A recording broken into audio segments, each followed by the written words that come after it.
வணக்கங்க. நாம் இன்றைக்கி மட்டன் கிரேவி பார்க்க போகிறோம். இது ஒரு கடாயில் எண்ணெய் ஊற்றி வெங்காயம், பெரிய வெங்காயம் ஒரு வெங்காயம் வணக்கி விட்டுங்க. ஒரு அரை கிலோ மட்டன் நான் 3 விசில் விட்டு எடுத்து வச்சுருக்கேன். அதில் உப்பு, மஞ்சத்தூள், லைட்டாக மிளகாத்தூள் போட்டு 3 விசில் போட்டு நல்லா வேக வச்சு வச்சுருக்கேன். அந்த மட்டனையும் எடுத்து போட்டுக்கலாங்க. மட்டன் நல்லா வணக்கி விட்டதுக்கப்புறம் நம்ம ஒரு மசாலா அரைச்சி வச்சுருக்கோங்க.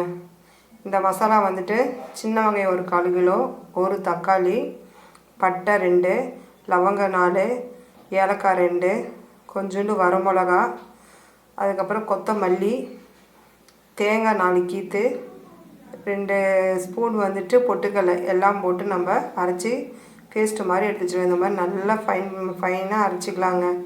இது குவான்டிட்டி அதிகமாக வருங்க குழம்பு, அதுக்காக நம்ம இப்படி அரைச்சி ஊற்ற போகிறோம். இந்த மசாலாவை எடுத்து ஊற்றிடலாங்க. இந்த மசாலா ஊற்றிட்டு நம்ம ஒரு பெட்டு விட்டு அதுக்கப்புறம் இந்த மசாலாவுக்கு தேவையான காரம் போடலாம். இந்த மசாலாவில் நான் வர கொத்தமல்லியெல்லாம் போட்டிருக்கேங்க. கொத்தமல்லி தூள் லைட்டாக போட்டுக்கிட்டால் போதும்.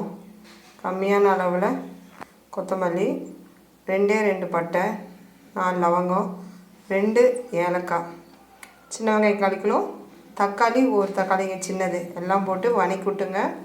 அதுக்கப்புறம் தேங்காய் ஒரு 4 கீற்று, பொட்டுக்கடலை 2 ஸ்பூன் மட்டும் போட்டுங்க, அரைச்சி வச்சுங்க. இதில் நம்ம கொத்தமல்லி தூள் 1 ஸ்பூன் இல்லை 1 ஸ்பூன் போட்டுக்கலாம், சின்ன ஸ்பூனில். அதுக்கப்புறம் நம்ம மட்டன் மசாலா போட்டுக்கலாங்க. சக்தி மட்டன் மசாலா தாங்க போடுறோம். ஏற்கனவே பட்டை லவங்கம் போட்டதுனால எதுக்குன்னு கேட்கலாம். இது கொஞ்சம் டேஸ்ட்டு நல்லா இருக்குங்க. மட்டன் மசாலா போட்டிங்கன்னா மட்டன் மசாலா ஒரு 1 ஸ்பூன் அளவுக்கு மட்டும் சின்ன ஸ்பூனில் போட்டுக்கலாங்க. அப்புறம் இந்த குழம்புக்கு தேவையான காரம் போட்டுக்கலாங்க. காரம் நான் ஒரு 2 ஸ்பூன் அளவுக்கு மிளகாத்தூள் போட்டுக்கிறேன். வர மிளகாத்தூள் எல்லாம் போட்டு ஏற்கனவே நான் மட்டன் வேக வைக்கும் போது மஞ்சத்தூள் போட்டேங்க. அதனால் நான் இதில் மஞ்சத்தூள் போடலை. போட்டு நல்லா வணக்கிட்டுங்க.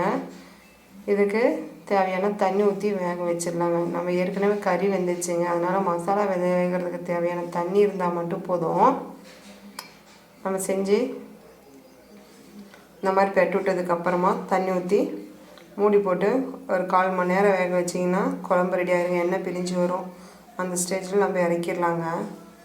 திக்னஸ் பார்த்தா உங்களுக்கு தெரியும். அந்த மாதிரி தண்ணி ஊற்றிக்குவாங்க. மசாலா வேகிறதுக்கு எவ்வளோ நேரம் ஆகுமோ. இப்போ பார்த்திங்கன்னா மசாலா நல்லா வெந்து எண்ணெய் பிரிஞ்சு வந்திருக்கு பாருங்கள். இன்னும் பார்த்திங்கன்னா ஒரு செமி கிரேவி அளவுக்கு இருக்கும். இது இட்லி, தோசை, முட்டை தோசை, சப்பாத்திக்கெலாம் ரொம்ப நல்லா இருக்குங்க. இந்த திக்னஸில் நான் இறக்கிடுவேங்க.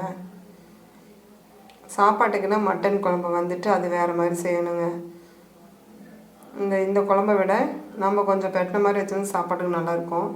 இப்போ நான் இட்லி சுட்டுருக்கேங்க. இந்த மாவு நம்ம வீட்டிலே அரைச்சது தான்.